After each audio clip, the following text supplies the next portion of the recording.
worldwide with some news from the NBA. So y'all check this out.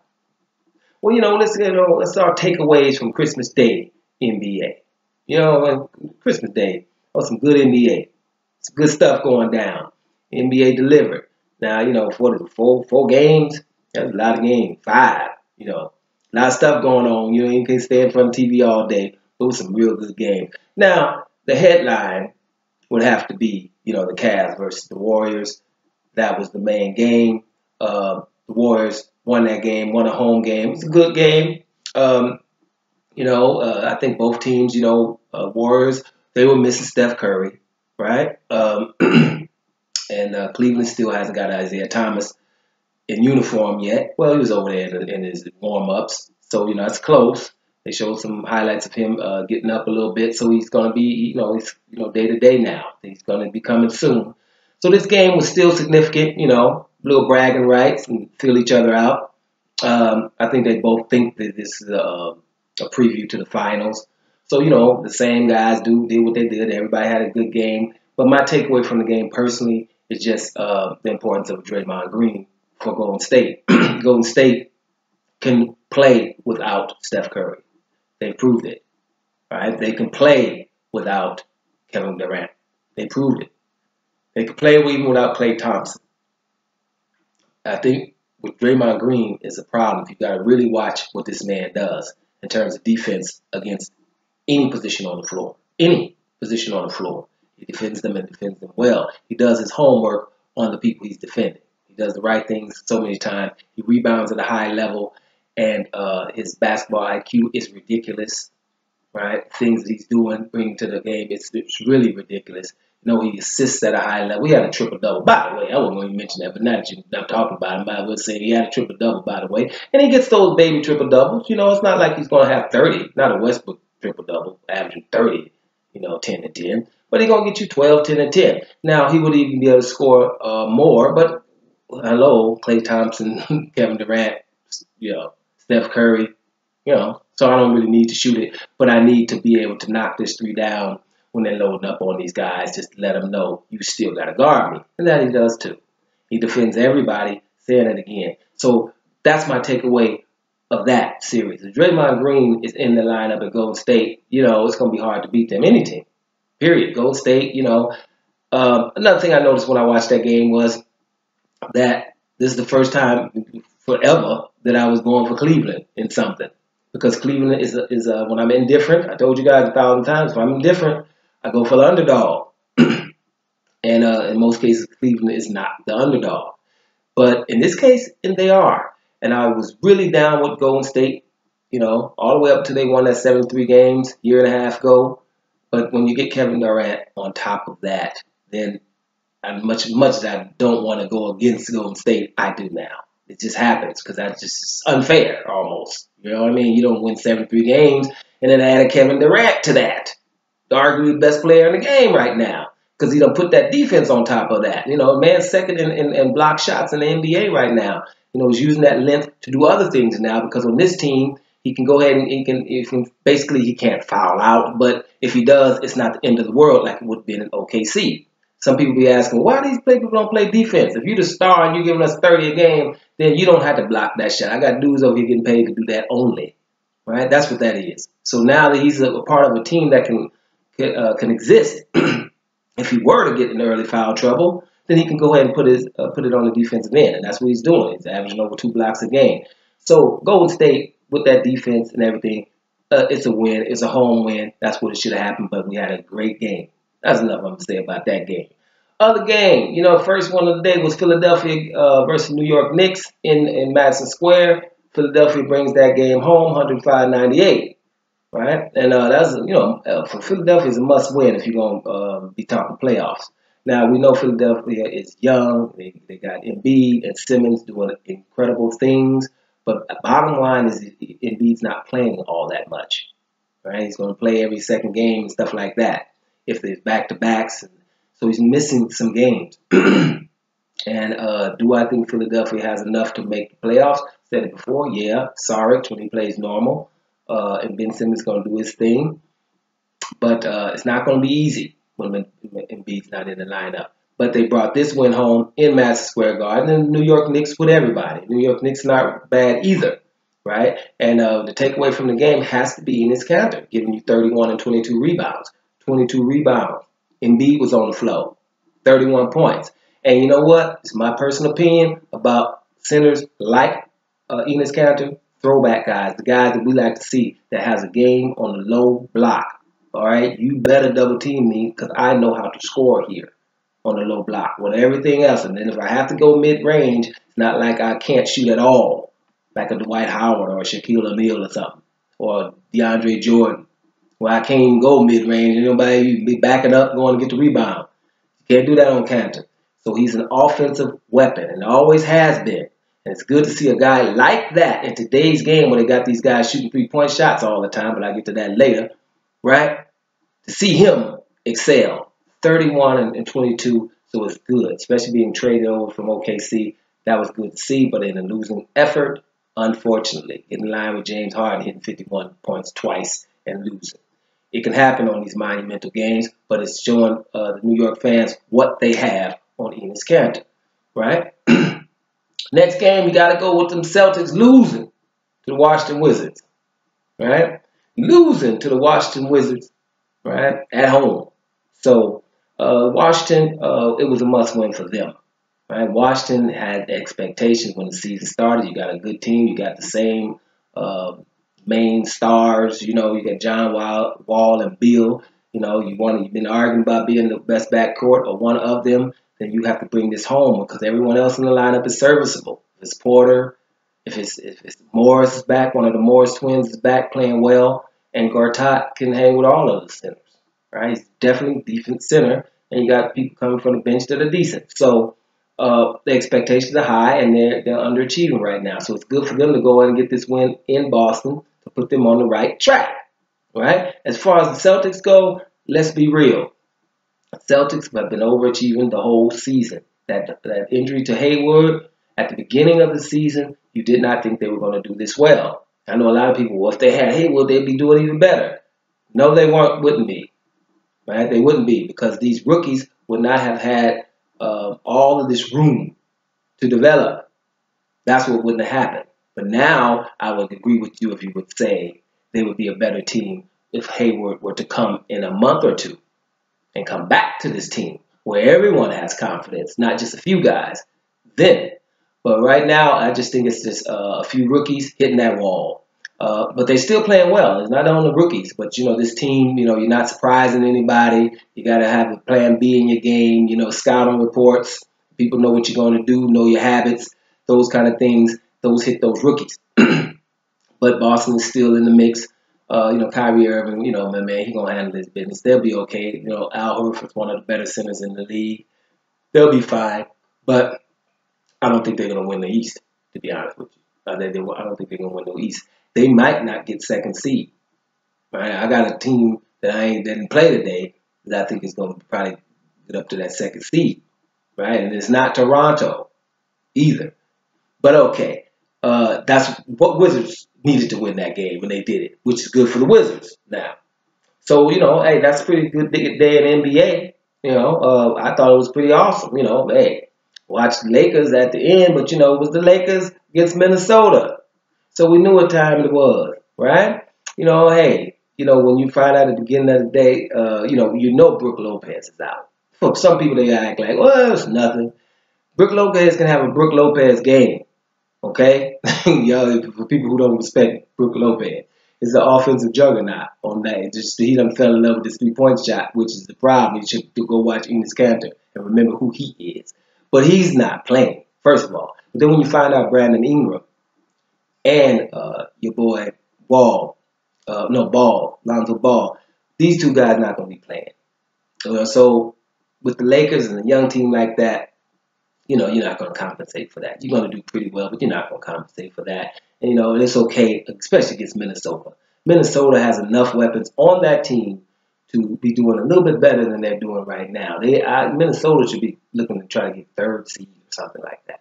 You're not going to catch Golden State, maybe not Houston. But you need to be looking at San Antonio like, you know, I got to get on there. But the problem is everybody knows Popovich is handling his business. Popovich will be there regardless.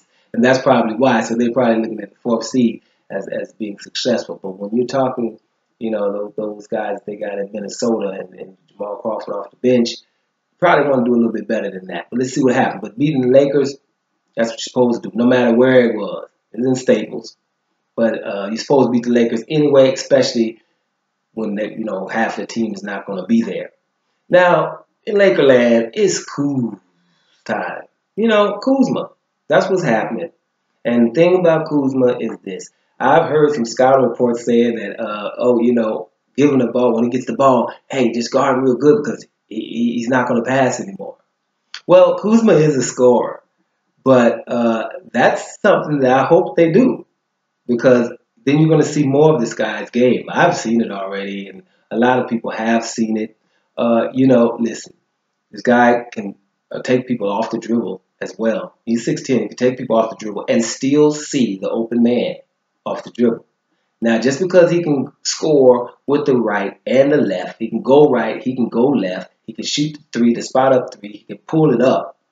And all those things, he's a scorer. I'm talking about, when I say hooks, I'm talking about running sky hooks with the left or right hand, teardrops, pump fakes, and all that good stuff. So what you have there is an offensive juggernaut that's going to probably break into stardom in a minute, right? We just don't want to go too far with him.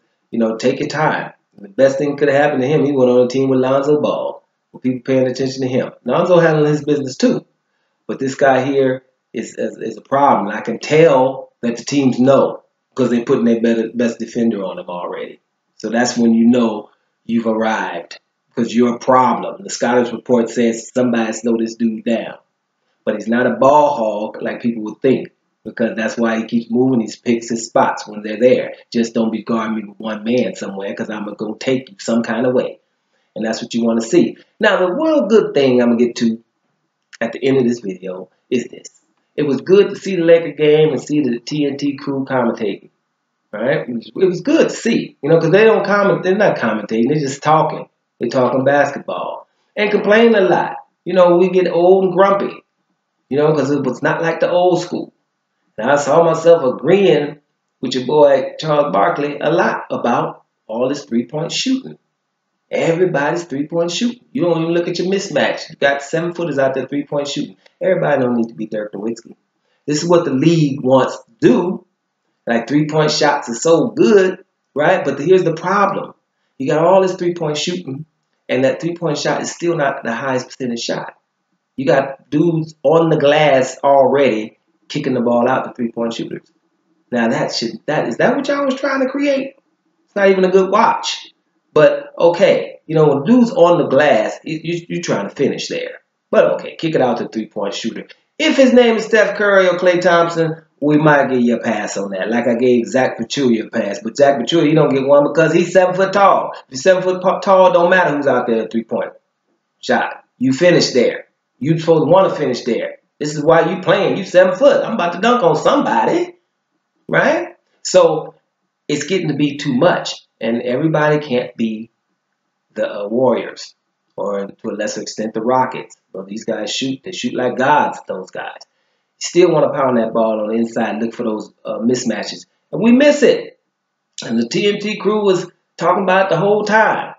Right? If your dude's on the block, you got a mismatch. Give it down to him. It's good for some of the young viewers to see that because this three-point shooting stuff, let's be real. You can't even contest the shot. A guy can have his hand up already, and the dude can just jump into his hand and his body and fling his arms, and he's going to get 3 shots and be rewarded about it. Now, I've ranted about this plenty of times, but everybody ain't watching me. So they might be seeing me now, and I'm ranting again. Listen, somebody stand up there and this dude jumps into him and then flings his arm. We're going to reward him with 3 shots. So what you're saying to us is this. Shoot threes, everybody, and don't contest them either. So you're telling the consumer you should hope that your consumer has never, ever played basketball then. Because that would be impressive to them. So you might need to go to Europe with that so you can watch, so people who watch football can think that's something for a dude that is in the gym 6 days a week to hit an uncontested three-point shot. Who's impressed by that? It's an uncontested three-point shot. You're in the gym 6 times a week. Yeah, hello, you should be hitting that at a high clip, around 60%. It's uncontested. You're not letting the defenders contest it in any way or form. If they jump vertical, someone can jump into them. If they jump at him, hey, the guy has nowhere to land. If they jump by him, the dude can actually move, contort his body to that side that the guy tried to jump past him and hit him, and we call it contact. Now, I would say as a referee, you better shoot your next 5 shots the same way you just did that, because you stepped over there while he was trying to fly by you and you shot. Now, if that's your shooting rhythm, then we can dance with that. If not, then you jumped over to him. Where the guys are supposed to go on the defense? That's why it's not impressive. But let me tell you something, NBA, and I'm going to say it again. I only got 3 subscribers, but these 3 subscribers, they're going to tell somebody else. Listen, what y'all need to do is reward the athlete. For about 20 years now, we ain't rewarding the athletes anymore. Listen, what do people get the most hyped about in an NBA game? Other than a game-winning shot. I've said this before, but whatever. Right? What do they get hyped about? Dunk on somebody. A dunk on somebody, that should be 3 points. That's impressive. A dunk on somebody, right? So a dude on the street that has a 40-inch vertical, right? He still can get in the NBA with not even being able to shoot that well. Because you know what? I'm going to get 3 points for dunking on somebody. Because that gets the crowd up, the home or away, whatever. A dunk on somebody is something. You're going to be on SportsCenter and all other shows. Because you dunked on somebody. That is a 3-point play. That should be a 3-point play in the NBA. And it would bring athletes and have people wanting to dunk on somebody. It would mean something, like it does already. That's 3 points. A dude shooting uncontested shot, a 3-point shot, is not really, I mean, if it's worthy of 3 points, then okay. But I would rather them be contested a lot better for them to be worth more than any other shot, right? But uncontested, right? So let's get back to that dunk on somebody. Don't you think that should be 3 points? Now, what about the defender? You know, the defender that's jumping up there to block a dunk? Yes, if he gets up there and blocks that dunk or disturbs that dunk, block it, he should get an extra foul. He should get an extra foul, right? Okay, it's like, oh man, so I'm in less foul trouble. I had 4 fouls. I'm going up here to get this block. He ain't going to dunk on me. Bam! Come back down, and it's boom. I only got 3 fouls now. Or I get an extra one. I get 7 instead of 6. Something like that to encourage athletes getting up, dunking on people, blocking dunks, athletic plays. And it gives us another way of seeing 3 points because it's, you know, the 3-point shot, it's easier and easier. And then we're rewarding people who are flopping up there and flailing their arms and initiating contact beyond the 3-point line. You got people, last year it was even worse because you can foul a dude at half-court line, he can flail the ball from half-court, and we actually would reward him with 3 points. I don't think you should have waited to the end of the season to change that rule. And sometimes it's like, wait a minute, that's ridiculous. People watching this on national TV, we got to stop this immediately. We ain't going to wait till after the season. Was you going to shoot from half court before the guy came over there? No, you weren't. So why if somebody fouls you, you flail the ball up to there and you get that? You get that. 3 points for that. So you're going to tell me 3 points for an athlete getting up, dunking on somebody? That's a problem? And don't say, oh, we can't stop the game. We stop the game for everything else. So that's worthy of stopping the game because it don't happen that much. Don't act like it happens that much. But I tell you what will happen. It will. People will attempt to do so more often. And people will attempt to block shots, dunks more often. We would have more excitement, not just 3-point shot. That's just my rant at the end of that. You know, but let me tell y'all something. Christmas Day, NBA was A-OK. No doubt about it. We learned a lot on that day. Now, let's make sure we get this clear. People want to win on national TV, right? Whatever they say, you know, everybody watching, they know what time it is. You trying to win on Christmas Day. So that's why those games were A-OK, right? Domo Sports Talk, worldwide. And I'm up out of here, y'all.